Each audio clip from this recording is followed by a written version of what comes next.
Okay, this is really going to date me. I remember playing Pathways into Darkness back in 1993 on my original Mac, and that game was phenomenal. Then Marathon. Oh, I would troll the AOL message boards for the news of the release of the demo, and I tried to download that demo on a 14.4 modem with people picking up the phone. It took forever. Marathon 2 and Marathon Infinity. The best title music in Marathon 2 and Marathon Infinity, I would take pictures of my Star Wars figures and put them into the game using Forge and Anvil.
"30 years of creating the games that we love, the games that I've grown up playing throughout my childhood, teenage years, and also my adult life.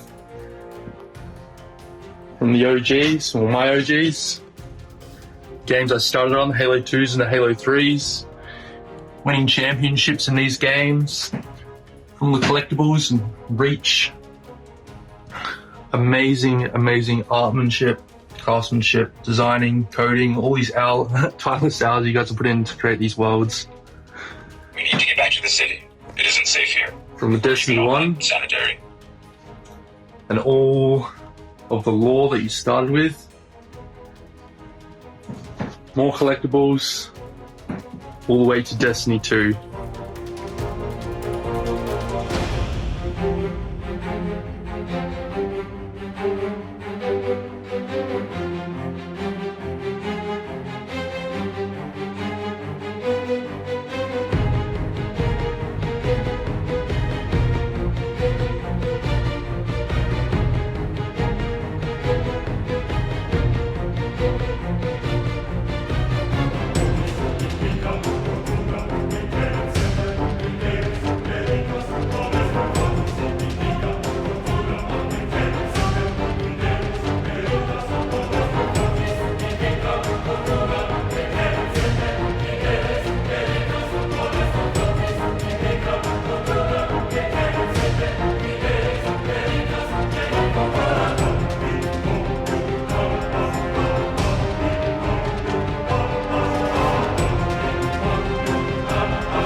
from EGM giving Combat Evolved Game of the Month and Perfect 10s, to LAN parties, to Xbox Live, to the thank you screen on Reach, to the D1 Alpha, to my girlfriend showing up on the corner of my bed with the Destiny PS4 to play with me, to Rift at E3 and the Blacksmith Shader, to getting to see Destiny 2 at E3 with Tess, to her marrying me, and to old friends still playing Halo at our wedding, to Day 1 Deepstone Crypt, to so many raids, so many friends, and to Tess still playing Destiny with me every week.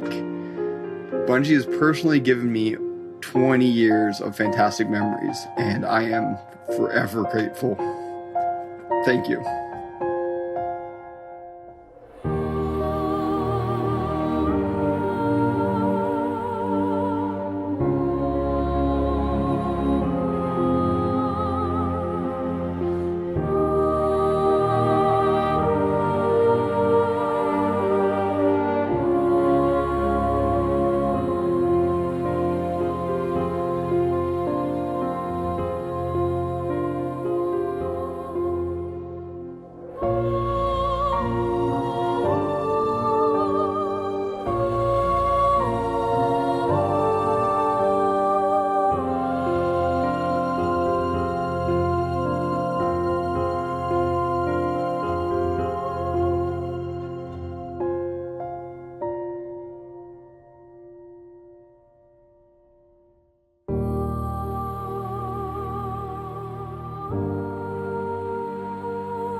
As a content creator, I strive to build my community on positivity and compassion. My community, TCAT, has evolved into such an important part of my life and has helped me create lifelong friendships. I've met so many amazing people online and in real life because of the extravagant world created by Bungie and a little old game called Destiny.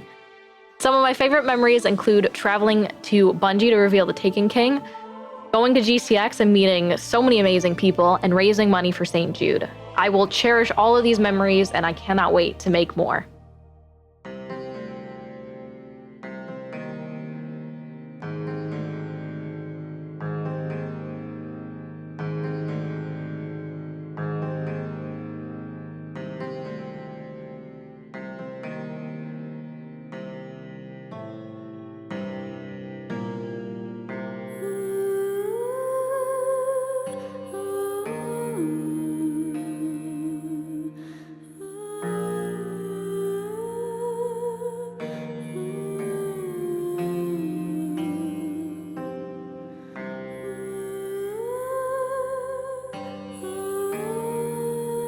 Yo llevo siendo jugadora de Destiny desde la beta del 1 y yo diría que lo mejor de mi experiencia ha sido toda la gente que he conocido y lo que este juego me ha permitido mejorarme y superarme como jugadora.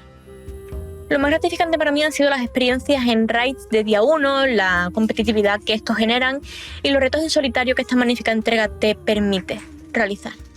Así que vamos a por otros 30 años, Bungie.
So my clan, Peasant Guard, was formed through a love of Destiny, and it's made up of players from the UK, America and Norway. And my favourite Bungie moment, something that will stay with me forever, is after a year of playing together online, we were all contacted by Bungie and asked if we'd like to be flown out to Germany to meet in person and to have that moment captured in a mini documentary.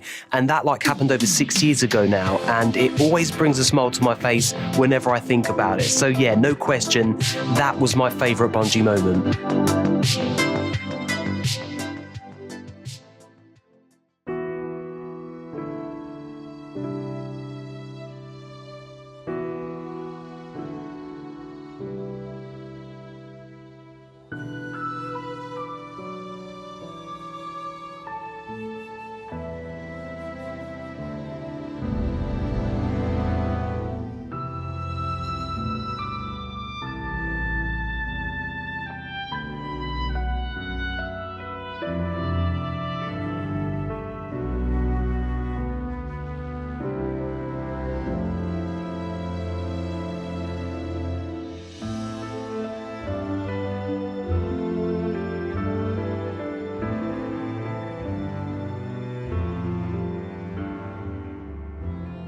I am a former drug addict, and playing Destiny 1 kicked my drug addiction.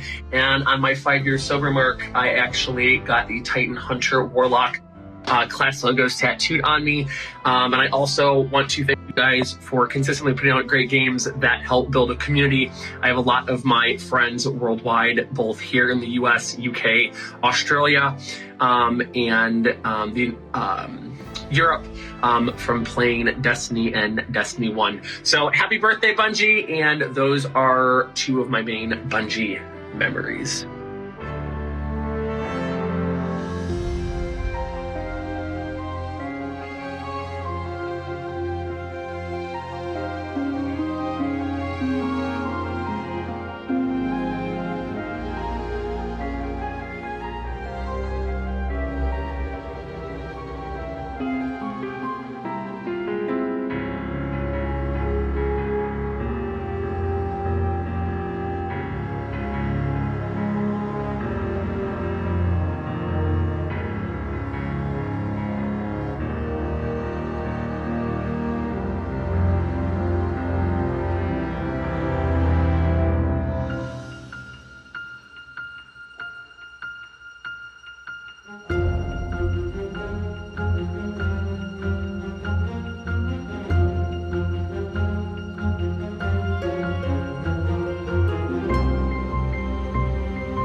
I think it all starts with going home after school every day and playing Halo 3 custom games all night, Trash Compactor, Tremors, Duck Hunt, so many fantastic options, Stairway to Heaven. And then I think the moment I really got into Destiny and just fell in love with that game was during the Vault of Glass. Back then, exotics are really uncommon, and one of our teammates had a hard light. No one had ever seen it before, so we're all like, dude, what the heck is that gun? And he just goes, watch this. And of course, starts shooting off the walls, and we see all the bullets ricochet everywhere, and it was that moment I knew I was hooked.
Mein erstes Spiel von Bungie war tatsächlich als Destiny 1. Und Destiny hat mein Leben verändert.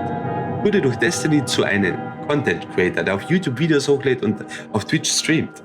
Ich wurde auf verschiedene Messen und auf verschiedene Events eingeladen, wo ich einiges erlebt habe. Ich habe sogar Justin Truman, den heutigen Game Director, kennengelernt und mich mit ihm über Destiny unterhalten. Das ist eine ganz, ganz große Ehre.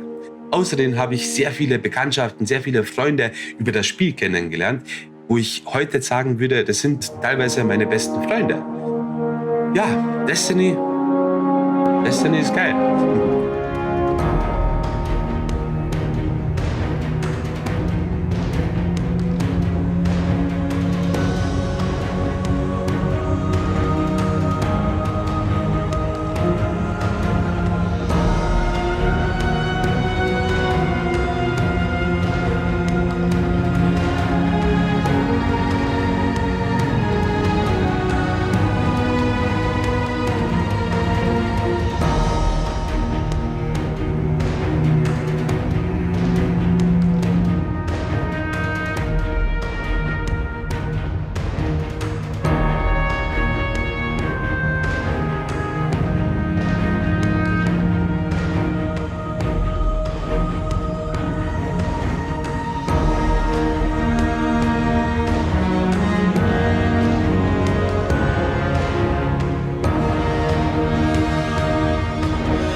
Flash forward to me as an adult discovering Destiny for the first time, walking out of the Cosmodrome, seeing that fallen walker, taking it down and just feeling like such an awesome, powerful force to be reckoned with. I was in love with the fantasy of the game.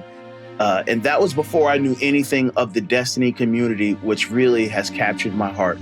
Thank you so much, Bungie, for creating this world, this community of gamers where I've found real friends, clanmates, been able to talk to people and interact with people who have inspired me throughout the years to launch my own community.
Bungie me ha aportado durante todos estos años algo increíble. Destiny forma parte de mi vida desde hace mucho tiempo y sin duda lo mejor que tiene este juego es que he podido conocer a personas maravillosas y poder realizar actividades con esta gente, tener su apoyo y su compañía a la hora de querer mejorar, no tiene precio.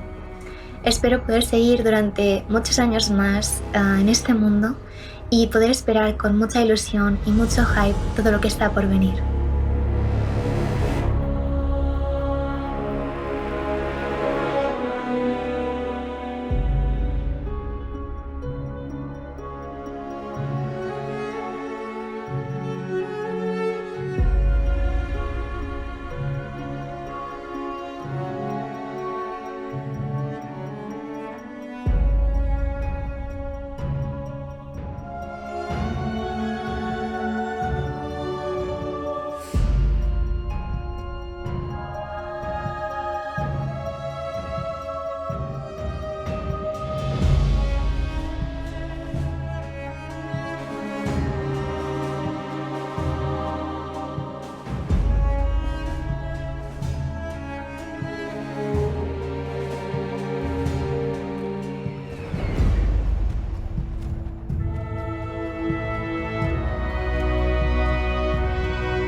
My favorite memory from a Bungie game has to come from September 2016.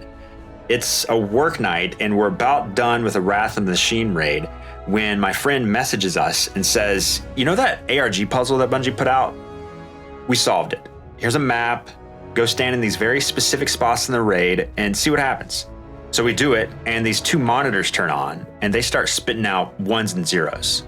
And someone on the team's like, that's binary. I think that means we need to stand here and over there. Then the mysterious diamond in the center of the room opens up, revealing the next step in a quest to get Outbreak Prime, an exotic weapon, and we're losing it. I stay up all night, finishing the quest. I get maybe 2 hours of sleep before work the next day. Figuring out how to open up the diamond in the Wrath of the Machine raid is my favorite memory because it combines the two things about Bungie games that keeps me coming back: unraveling mysteries and sharing experiences with other people.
Like, there really have been so many special memories.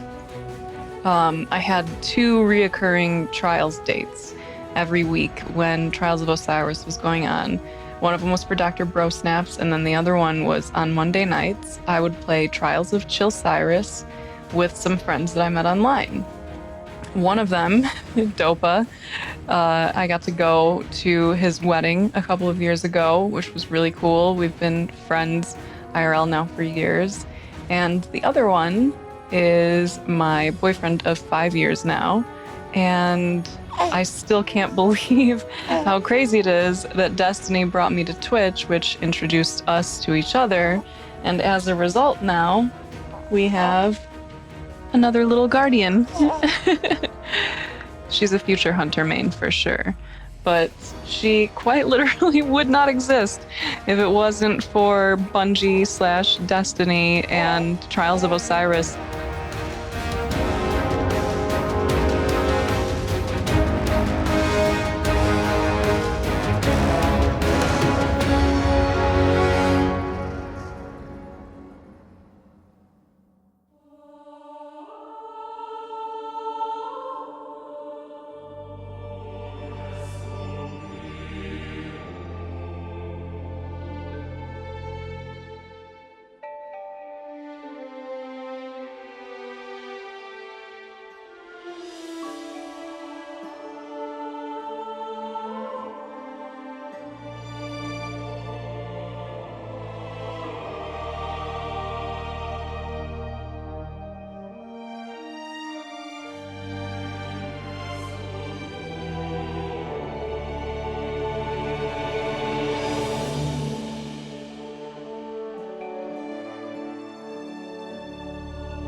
I think another one of my favorite moments was the D2 reveal event. And I don't think there will ever be an event that will match that. And I could be wrong, but the room was shaking. Everyone was so excited. Everyone was screaming. You didn't have to tell them to get excited because you could feel the energy in the room. Everyone was hyped. There was like this vibration in the room of how excited everyone was. And it was I remember just holding Watts' hands while the trailer was going on, and Zavala just came down, bubbled up, and I'm pretty sure we cried together. We cried while holding hands, watching the cinematic trailer for the D2 event. So I remember that being such a huge, huge moment. And I just knew that I was a part of something that was way, way, way bigger than I thought.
I think that my favorite Bungie memories are always probably going to be my childhood LAN parties I would have growing up with my friends. And then even into college with like Halo Reach when it launched, I remember running down to like the college store and getting my copy there. But as an adult, I don't think I could ever replace the memories I have about the day one raiding I've done with my friends. Just being faced with a colossal challenge and defeating it with some of your best friends, there's just nothing quite like it.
My clan math class in 2016 rented out a house for PAX, and easily one of my favorite memories through all of this has been being in that house with them for a few days, just hanging out, everybody chilling together, and just having a really, really good time. So I never would have had that without Bungie and Destiny. So.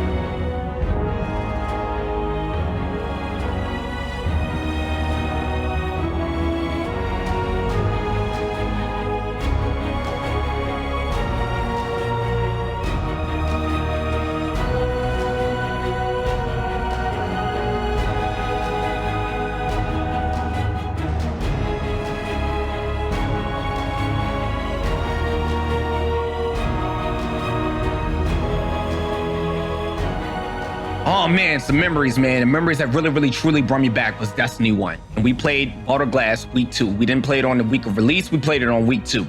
And when we first experienced the raids, me and the boys from work, I didn't really know too many people. We went in that raid, man, and we defeated the first encounter. We beat the first encounter.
You know, the thing about Bungie memories for me is that it's memories of my friends, because Bungie games are about friends. It's 4 friends sitting in a room, everybody with their own Xbox, everybody with their own TV, and everybody yelling at each other because the one person keeps bringing the gravity hammer into the elevator, killing all of us. It's Destiny with a crew, 6 people, tired, long night, and you haven't beat the raid boss, and you want to beat that raid boss, and the last run it works, and you yell for 25 minutes before you log off.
I had just moved to the States, and the very first friend that I made here was a guardian that I found in the Cosmodrome.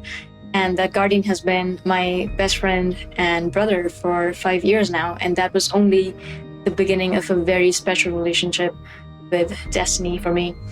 Some of the most beautiful moments of my life have been driven and shared by the Destiny community, including coming out and watching hundreds of people that I didn't even know just come together to show love and support and solidarity. In that moment, I knew that I had found a home away from home. And this game and this community constantly reminds me that we're not guardians just in name. We truly are bearers of light.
What's up, man? Yeah, if you guys just want to have a seat, it's just literally recording a conversation, so.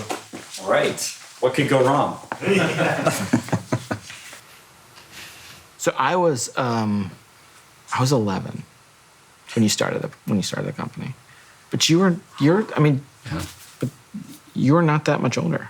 Like you weren't that much older. Like what is the take me all the way back I to guess the that's true. Take me all the way back to the moment where you're like, I want to do this. Yeah. There's a funny thing for like a lot of my life.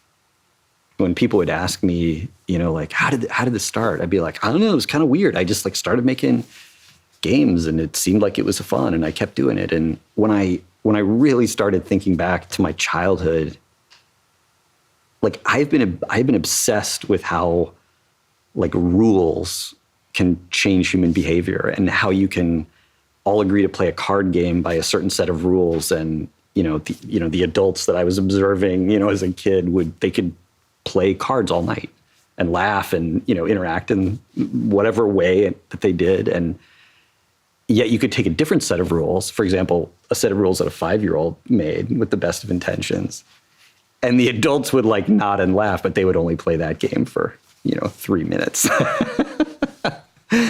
And like that is like always fascinated me. And I realized, like looking back on it, that I've been doing that my whole life, and it like irritated my friends, and they didn't want to play. I mean, because we start as a game designer and you suck. Like you're terrible. Like your games are horrible. I mean, they're not even games. They're just, it's almost, you're just like a little tyrant trying to get people to do things. And I remember like I probably spent like weeks building this like really complex pen and paper adventure game on index cards, and I'd like drawn pictures of monsters and everything like this. And I remember finally getting, a friend to play it at school, and it was like the first dice roll, like some creature like killed his character or something. It was just like the worst possible, like outcome. And I was like in 4th grade or something, but some kids look at the garbage truck and are like, that big, powerful machine, like that's what I want to be. But to me, it was the the deck of cards. Like, I want to know how to control that.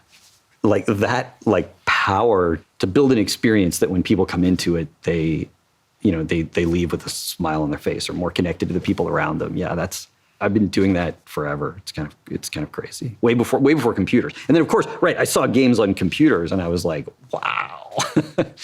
My perception, based on all of our time together, has actually been like, you are more interested in the making of them in a bunch of ways than playing them. Like, playing games isn't like it's not an explicit hobby of yours. Like, you're educating yourself. It's more work, but it's like you're always making stuff. Yeah, I think this is true, and I feel a little bit like guilty about it sometimes, because I think it is the most dangerous thing as a designer to enjoy the making more than the playing, right? Because the number of things you can enjoy making is infinitely larger than the number of things that you can enjoy playing, right? Much less other people can enjoy playing. And so, yeah, what you say is true, and I feel like it's sort of like an addiction that I've had to fight so that I make things that are worthwhile. Because it's, the whole shtick to me is about, touching other people, like, somehow. Yeah. So we talked a little bit about kind of the origin. I'm gonna jump ahead again. I'm gonna jump to my life, 2004. I remember I finished the campaign for Halo 2, and my friends and I got distracted a bunch by the multiplayer, and I finished it the same night I finished Metal Gear 3. And after I finished both of those games, I went and watched this Vidoc, the documentary that, like, I look at now, and I met a bunch of y'all, and I'm like, oh, I didn't pick up on all the, like, human suffering in this documentary the first time I watched it. Do I get to sign your? No. Do you remember this? I looked for it actually before I came in today. I don't think I have it anymore. You don't? Yeah, no, I remember the sweatshirt. Yeah. Okay. Yeah. Okay. Yeah. What is this from? Like, what is this actually? I've like wondered this. Like, what is this? It was just like, what? It said Osiris on it. I thought it looked cool, and yeah, I bought it. I have no idea. Sadly. Right. Yeah, I have no idea what it was. Yeah, I still, to this day, I remember the sweatshirt, right? And this is this moment that I became, like, aware that humans make these things. Because otherwise it was like magic, right? Like, there's nothing in 2004 about, look at these developers making stuff that you care about. That's not, like, there wasn't really much of, like, the internet sucked too. Like, you didn't have, like, look, you can access these people, and none of that. It was a totally different time. So I'm watching this documentary, and this dude shows up, and the paraphrase is like, like the cynical gamers who something doesn't grab us in 5 minutes, we're gonna turn it off. And it was like, I was like, oh my God, it was like I was spoke to, and I have I'm like an English degree, like I can't make games, I couldn't write any couldn't write code or anything. I just remember feeling as like a player, like super duper spoke to in that moment. And so we come out of the building a game, like building it by yourself, and talk now about, like, the team has changed. Like, building teams has changed. Like, the way you think about building teams has changed. The way in the however many years I've been at Bungie now, in the fifth, like, the way the company approaches building teams have changed. Let's go all the way back to Halo 2, like building the team for Halo 1 and Halo 2. Yeah, I mean, I think if, like, past Jason was here, he would disagree with a lot of stuff that I'm going to say. But I think compared to the intentionality that we, try, sometimes exhibit, know we should have about building teams and how important teams are.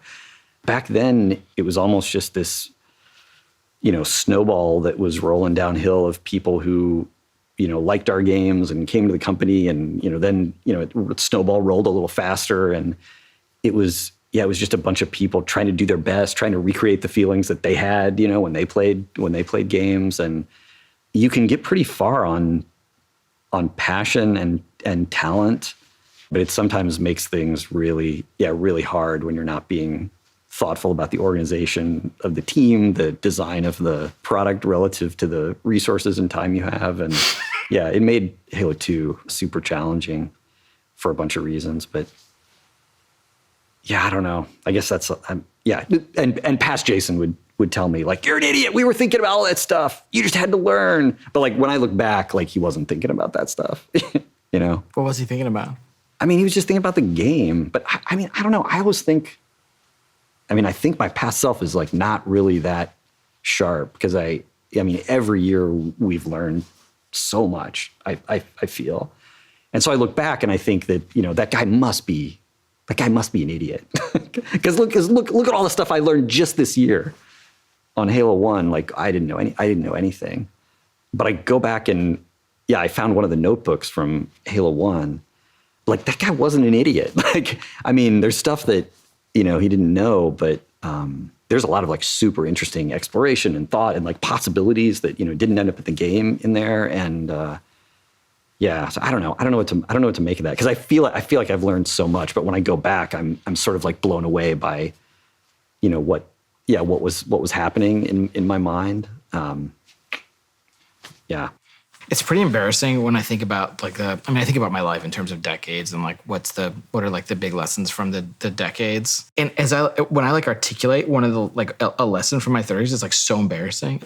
Give me one from yours. Yeah. Oh man. I mean, I started Destiny 1 not understanding the value of having at least somebody on the team who cares more than anybody else about, what the team is missing, what the team isn't admitting, who on the team isn't talking to each other, where on the team are our dreams incompatible with the calendar, or our dreams incompatible with our ability, or our dreams incompatible with the hardware that we need to run on. And I saw production as, a calendar and a schedule. And it's true that a schedule is a thing that you use to sort of test people's understanding of reality in the sense of, can the things we want to do fit in the time that we think we have, and how are we tracking against that? But I saw it as like an end in itself. And of course it irritated me and I, didn't pay attention to it. But God, like embracing all that stuff is a thing that will be, front and center in anything that I do, anything I do in the future. I think it's making sure everyone on the team has an objective understanding of reality and doing anything you can to fix it when that isn't true.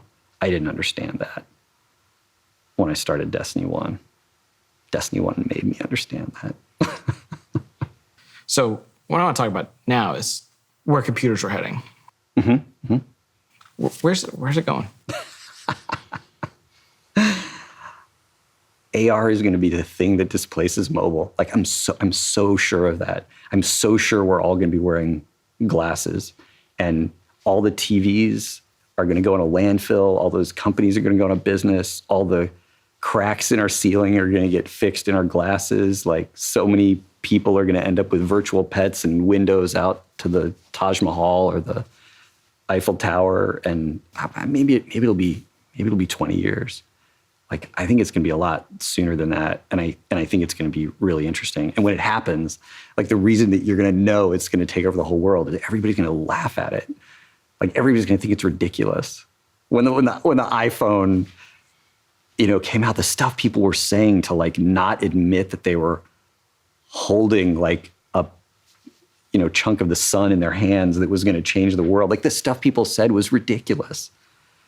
And people are going to do that again. And the other interesting thing about AR is if you have AR, you have to have local compute because you need high frame rate. You need to be able to render all kinds of crazy stuff like right there, like, within 2 feet of your body. Yeah, which means I think all the cloud computing stuff totally going to happen, absolutely going to be a thing. But we're not going to transition fully to, thin client. But yeah, those would be my 2 predictions. Local compute never goes away. AR displaces mobile, like 100%. So on a long enough horizon, how are we going to get ready for that? we got, it's a great question, and I think the answer is like we already are. Like I don't think what's going to happen is there's going to be a whole new slew of games that can only happen in AR. I mean, there's definitely going to be some. But I think in a lot of cases, what's going to happen is people are going to, throw away their TV and have a way bigger TV or they're going to go to a totally virtual space that has a bigger, screen. And they might play some tabletop or strategy games in a different way. But I think people are always going to be playing first-person shooters, with some kind of input device on like a virtual, window in their visual field. And so I think a bunch of the stuff that we're great at doesn't, get tipped over by this. The thing we're great at, right? So let's go all the way back. Bungie games, someday. Not the company's still there, but I think a lot about my life through the lens of what would go on my tombstone. I just do. I think it's like completely busted. I don't think it's like a thing a normal, like reasonably sane human being would do. But I think it's a simple way of summarizing your existence, and it's the acknowledgement that these existences sometimes come to an end. The question I want to ask is about Bungie's epitaph. What is that simple distillation of what Bungie is? The tombstone-worthy distillation. I was on the 271 coming back across the bridge home, one night on the bus, and these two guys in front of me were talking, at first about college. Like they were older, but they'd obviously like gone to college together, and I think they worked together. And at some point they started talking about Halo, and I think it was Halo 2 for them. And they weren't really talking about how much Halo meant to them. They were talking about, and they weren't really talking about how much they meant to each other, but that's what they were doing, is they were sharing those stories of, where they were and what they were doing and how they were feeling. And, that moment, that's like still keeping me going. I mean, that might fuel me for the rest of my life. And it's not the only time that's happened, but you get a few of those, and, that's all I want. It's just people sharing memories in an experience that, wouldn't have existed without, you bleeding buckets of blood into the, whatever code or design or something like that. That's what, two people having an experience that they wouldn't have had, if you hadn't created, what you created. Like that's, I don't know. That's what matters. That's what matters to me. We're done.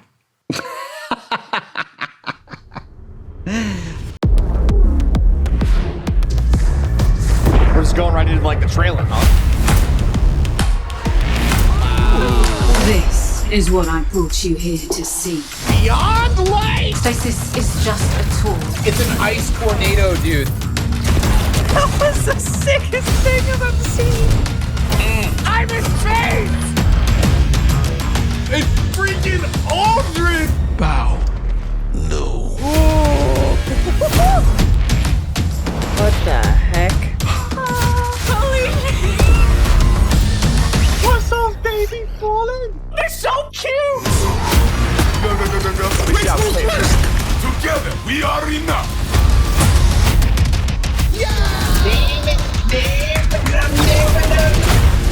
I'm gonna shoot you with 6 anarchies. You're gonna sprint at that Gorgon. Run.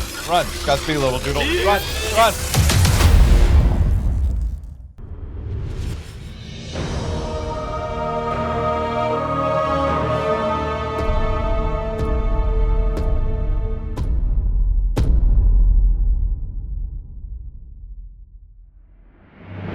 Welcome, Guardians. This year, we're celebrating our journey with you, whether you joined us 30 years ago or if it just started today. This game is in our blood. The Destiny team is full of Destiny fans. Folks who came here because Destiny was their favorite hobby.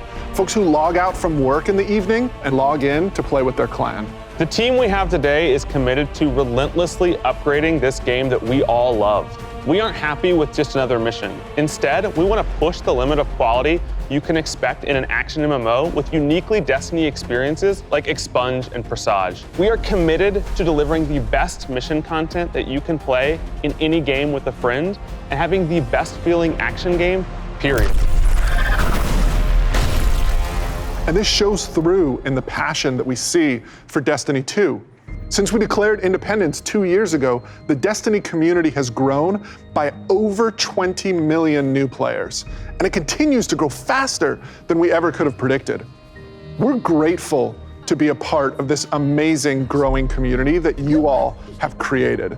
You represent Destiny. You help make it better every year, and you are so welcoming and supportive of every new Guardian that sets foot in the tower. And only a handful of us are going to be up here today. Most of them are in their homes, at their desks, working hard to bring the next part of Destiny to life. It's a huge honor representing such an incredible team and introducing the next chapter of Destiny 2. So, without further ado, this is the Witch Queen.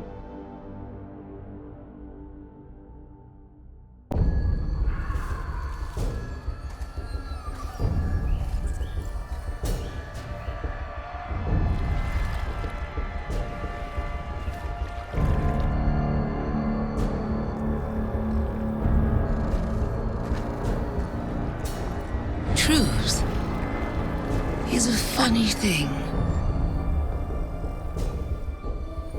Does it live in the world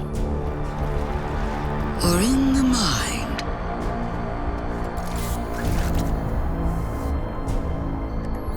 Is it constant or can it be bent?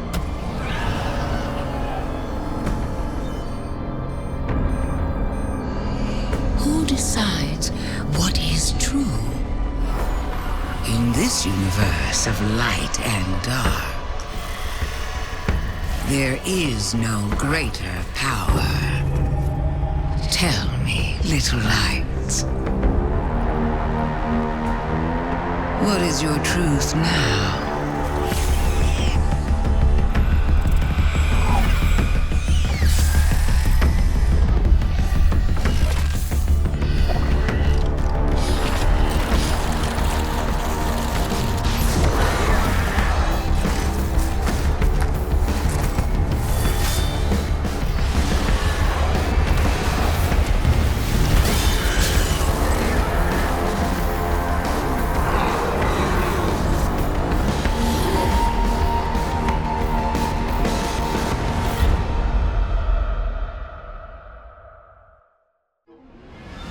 Oh my god, James. Savathun is serious. I think she's the most dangerous villain we faced yet. 7 years we've been building up to this moment, and she is finally stepping into the spotlight and showing us who she really is. What we know about light and darkness is proving to be way more complex than what we previously thought. There are so many lies, truths, and revelations that we're going to get to in The Witch Queen and the year leading up to it. I mean, we're paying off these narrative threads that go all the way back to Destiny's origins, and we're supporting it with the best content that Destiny has to offer. Definitely, and we've got a lot of awesome content to show today. And let's start with the most mysterious destination yet. Savathun's throne world.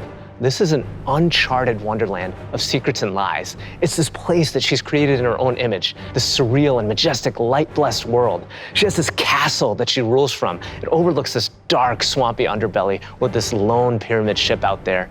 It's the future world she wanted to create, built atop the darkness that she left behind. And throne worlds, they're a deep part of Destiny lore. Powerful entities create these pocket universes, and when we're there, we have to play by their rules. But now, our own light powers are being used against us. I mean, she has this whole army of Hive that she's ascended to the light and brought along with her. These are the Hive Guardians, and they are the backbone of her new army. We've talked a lot. Let's show a little. Let's take the first ever look at the Witch Queen gameplay.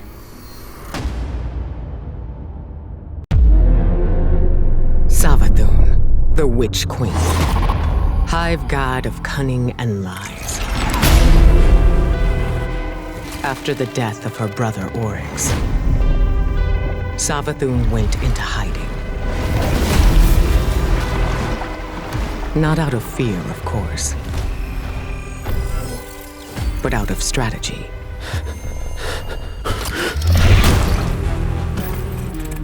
In her greatest trick yet, stealing our most sacred resource.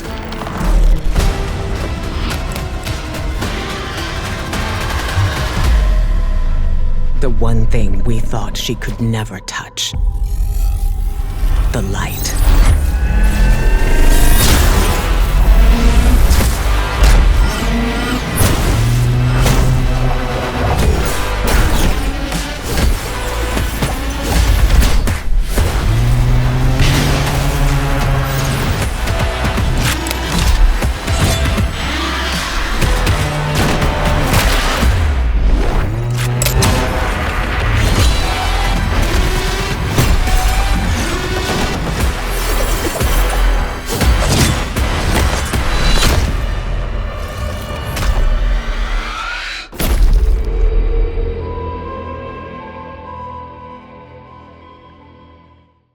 I cannot wait just to reach out and just crush a hive ghost in my hand. Yeah, I mean, we've been defined by the light for so long. This is uncharted territory for us. I mean, we're in strange new places. Like the throne world, it's haunting, but it's gorgeous. It's beautiful. There's a lot to love. There's a few things we saw in the trailer that we haven't talked about yet. Savathun and her Lucent Brood. This is the biggest threat Guardians have faced yet, so we need to find new weapons to match their power. The Glaive. I love this thing. It's brutal and elegant. It's this new energy weapon with melee abilities, mid-range projectiles, and defensive capabilities. It's our first ever first-person melee weapon, and it is such an awesome tool for the battlefield. The Glaive feels so good. Just jump in and unleash these brutal melee combos and transition right to an energy blast. It's really powerful and has a lot of utility. So, we've told you about what the Glaive can do. Now let's talk about how you're gonna get your hands on one. These weapons don't come out of chests at the end of missions, and you're not gonna find one roaming around the throne world. Your first Glaive is not going to be found. It's going to be built. Yes, weapon crafting is coming to Destiny 2. Now, chasing weapons has been an integral part of the Destiny Pursuit game since the beginning. And over the years, we've added more deterministic paths to get the rolls that you want on guns. Think things like Umbral engrams and the raid chest. Weapon crafting unlocks the freedom to choose all that and more. It gives us ultimate control over the guns. Now, this is a combat-focused crafting and progression system. That means the more you use these weapons, the more objectives you complete with them, the more you'll level them up, and the more powerful they grow over time. And at launch, here's the awesome thing. You'll be able to craft all Throne World weapons, new raid weapons, and the seasonal weapons. There's just a ton of stuff to do in this system. And the Witch Queen is just the beginning of weapon crafting. We have plans to add more craftable weapons, both legacy and new, throughout the year. We've seen and we've talked about a lot of really cool features, but let's get right into the meat of it. Let's talk about the Witch Queen campaign. I love campaigns. They've always been a cornerstone of the Destiny experience. They're rich, deep stories interwoven with big combat sequences and memorable characters. They take us to remote worlds in our ever-changing universe. And so we're putting extra care into the campaign for the Witch Queen. We want you to feel those goosebumps when you step onto the throne world for the first time and come face to face with Hive Guardians. And every one of the missions has its own unique fantasy. Like, what does it feel like to storm a castle or just go straight into the depths of hell? If you like games with standalone campaigns like Doom, Titanfall 2, God of War, and Halo, then the Witch Queen is for you.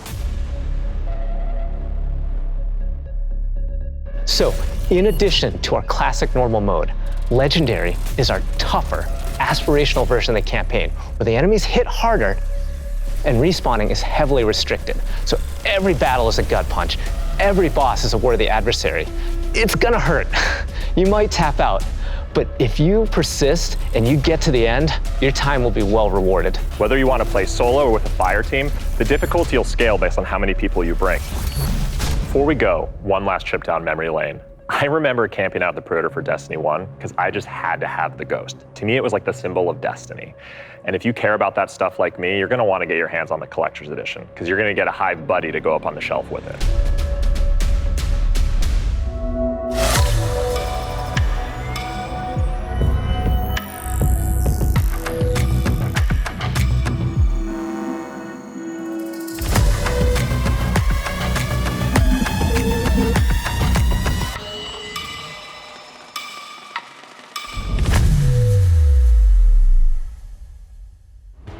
Wow, that was so cool. Oh, I'm man. so excited for this one. And that's not even everything that's in there too. I know. Those are the hero items, and they're, I think, one of the best ones that we've ever done. Collector's editions have always been like this really perfect jumping point to enter the worlds that we build, and actually lifting like in-world objects and putting them in players' hands is just, it's just a good feeling. We don't just put random items. Everything in there means something, and it helps push the narrative. And there might be some puzzles to unlock in there as well.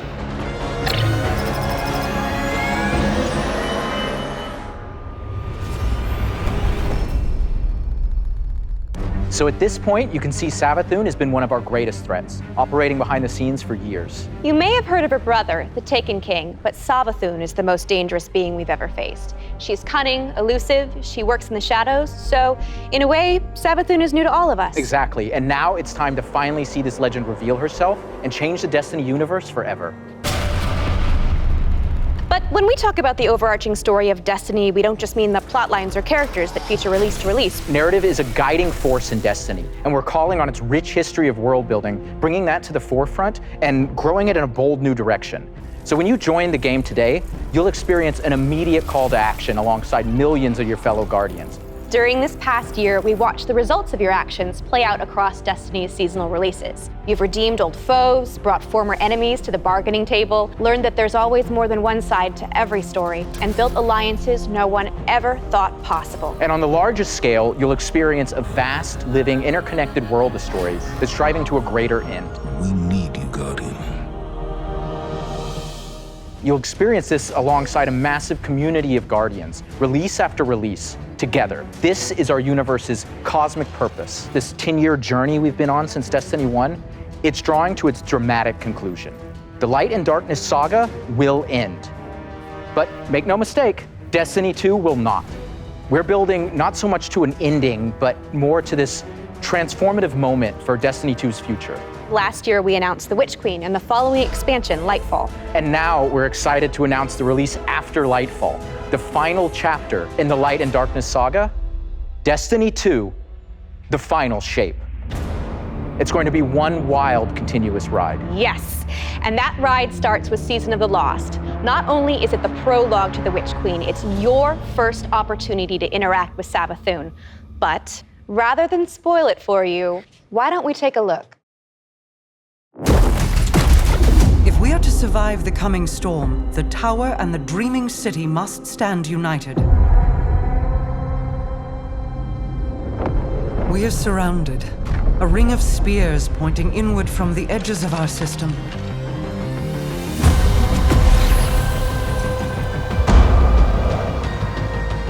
The Witch Queen is no less dangerous now than she has ever been. We must uncover whatever secrets she knows with the time that we have.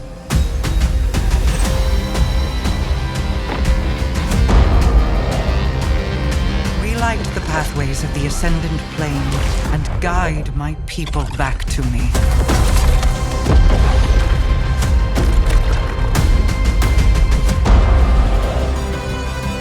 There is a malevolent force at work in this plane, Guardian.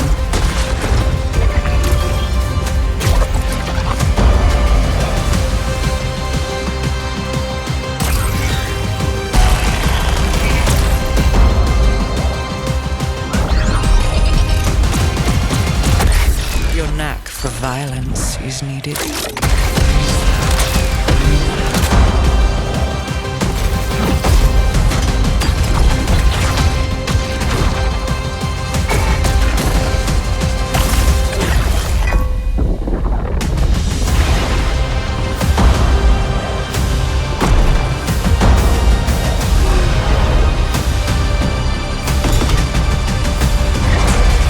Perhaps with them, I can save us all.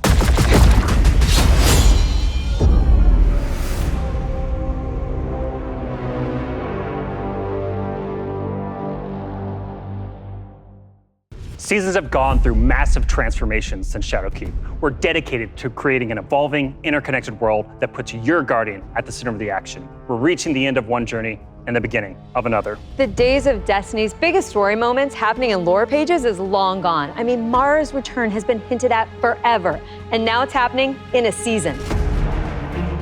One of the changes I'm most excited about are the updates to the light subclasses every season in Year 5 of Destiny 2. We're adding aspects and fragments similar to Stasis. We'll be starting with the Void subclass update that goes live alongside the Witch Queen.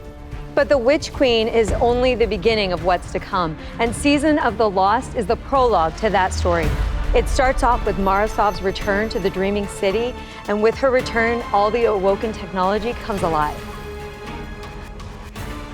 But the Hive God of War, Xivu Arath, has reemerged and has Guardians and Mara in her sights. Guardians must forge a path through the Ascendant Plane to save Mara's lost coven of witches before Xivu Arath can reach them. And to aid you in this task, you'll have the Wayfinder's Compass. The time is at hand. The beacons shine bright and the ley lines are set in place. It's an ancient awoken artifact that gives the wielder the power to uncover pathways, secrets, and treasures within the Ascendant Plane. There's a plethora of new weapons coming, including a suite of legendary stasis guns that will stop your enemies cold. The armor makes you feel like you're a member of Queen Mara's court. And no season is complete without new exotics, and Season of Lost features one once intended for Uldren.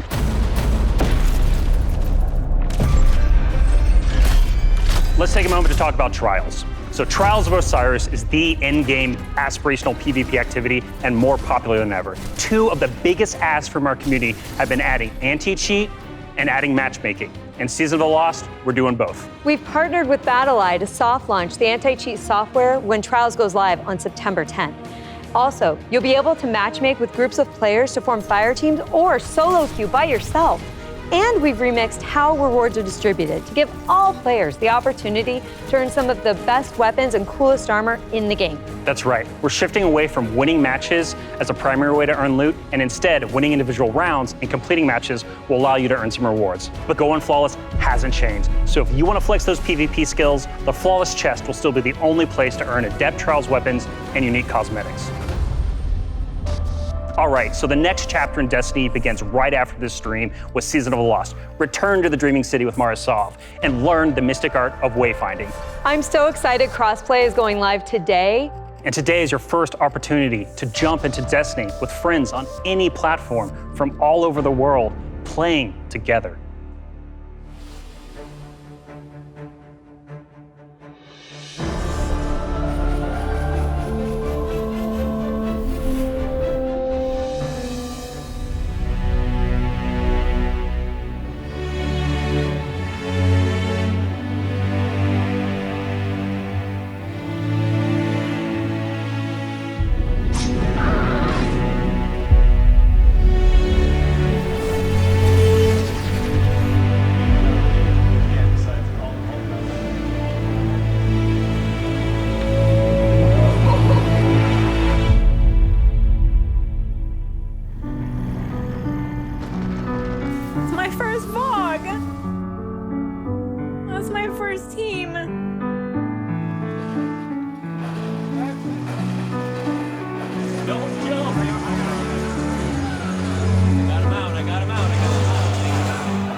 As a company that prides itself on taking care of its employees and their significant others and their communities and those who are in need, it's pretty devastating as we look at the racism in America. And our intention is to do better and to leave the world in a better place. We want to be a part of that social change.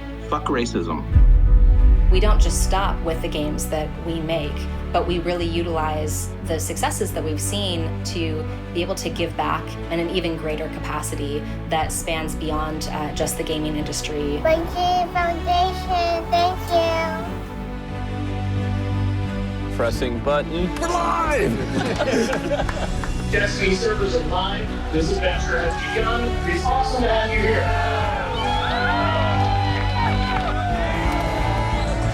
Bungie, Bungie, Bungie.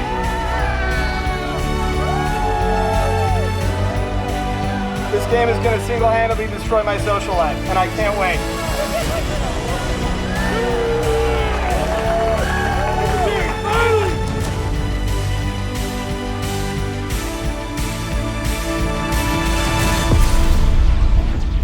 All right, Guardian.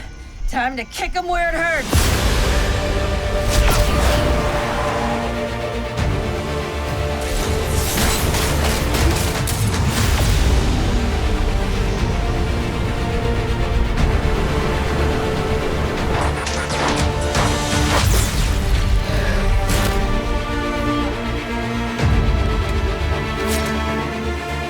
This is going to hurt. A lot.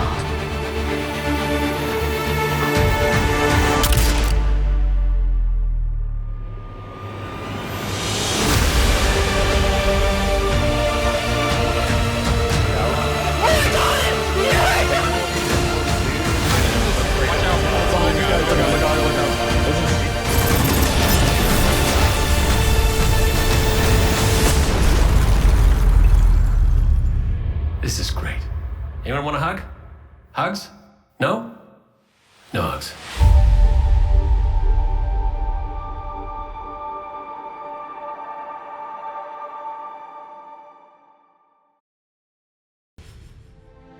How do you follow that? Wow, 30 years. And I remember when Halo first launched, and my friends and I completed the entire campaign in a single epic play session. And as the credits rolled, I knew that Bungie had transformed console gaming forever, and that I would be a lifelong fan. Yeah, it changed how we played games too. I remember getting together with friends for Halo weekend LAN parties. We had so much fun. And 30 years of Bungie games is something special. It's something worth celebrating together. So we're gonna have a party in Destiny 2. Starting this December, we are launching the Bungie 30th Anniversary Celebration in Destiny 2. Free for all players, the 30th Anniversary Celebration will offer a new 6-player matchmade activity, secrets to unravel, and rewards that commemorate our long and storied history together. And that's just the beginning. In addition to the free event, players can also purchase the Bungie 30th Anniversary Pack that includes a new treasure-themed 3-player dungeon set on the Cosmodrome within the fabled Loot Cave. Players will plunder its depths to discover an exciting new Thorm-inspired armor set and fan-favorite Destiny 1 weapons like Isaluna and Thousand Yard Stare. It even has the Claymore sword from Myth. Purchasing the pack unlocks a range of awesome Bungie-themed armor ornaments and cosmetics to collect, including ornament sets inspired by the Bungie 30th Anniversary Celebration and Marathon. But the dungeon holds one more secret. The crown jewel of its weaponry is a Destiny 1 classic. Gjallarhorn is making its long-awaited debut in Destiny 2. We're going to take its iconic status to the next level. Galley has been carefully updated for the Destiny 2 sandbox.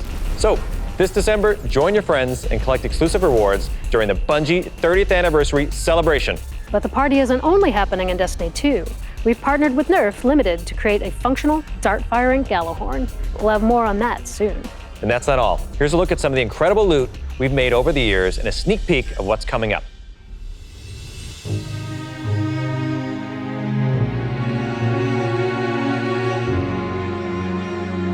Wow, Lorraine, I can't believe we're celebrating Bungie's 30th anniversary. 30 years. It's incredible. Yeah. I mean, look, think of all the games and products that have come out over these years. Yeah, starting Operation Desert Storm, Pathways into Darkness, Marathon, Myth, Oni, Halo, and Destiny.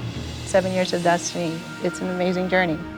So excited. You know, we have a lot of really cool stuff coming up and a lot of other things in the works, of course, as always. But yeah. I mean, what do we have? We have the Fallen Captain statue, which is incredible. And then we have the helmet, the Celestial Nighthawk That thing helmet. is so cool. Yeah. And my favorite, the Arcadia jump ship.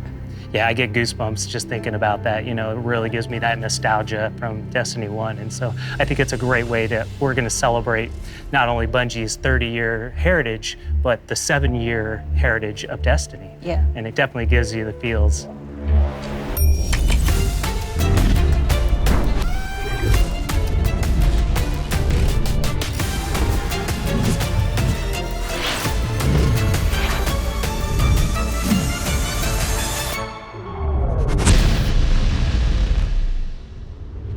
Thank you for being on this journey with us, whether it started this year or 30 years ago. We've just started talking about the Witch Queen today.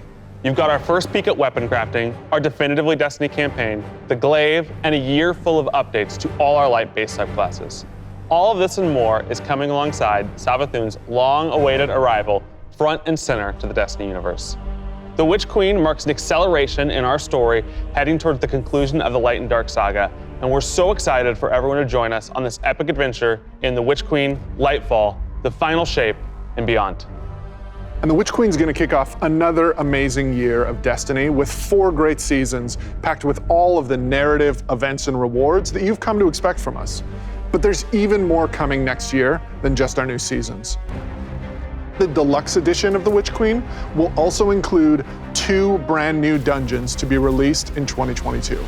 And we're also going to be remastering another classic Destiny 1 raid and releasing it free for all players. This means going forward, starting this December with our 30th anniversary event, there will be a new piece of raid or dungeon content in the game every 3 months. In 2022, we will also be adding legacy rotations for raids and dungeons, meaning every week there will be new ways to earn rewards in both the latest and greatest content and raids and dungeons from the past.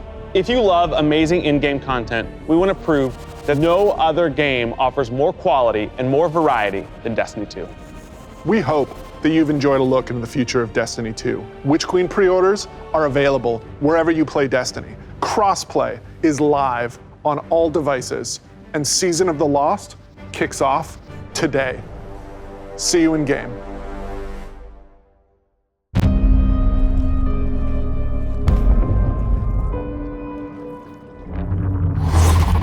Truth is a funny thing. Who decides what is true? Tell me, little lights. What is your truth now? The Witch Queen is no less dangerous now than she has ever been.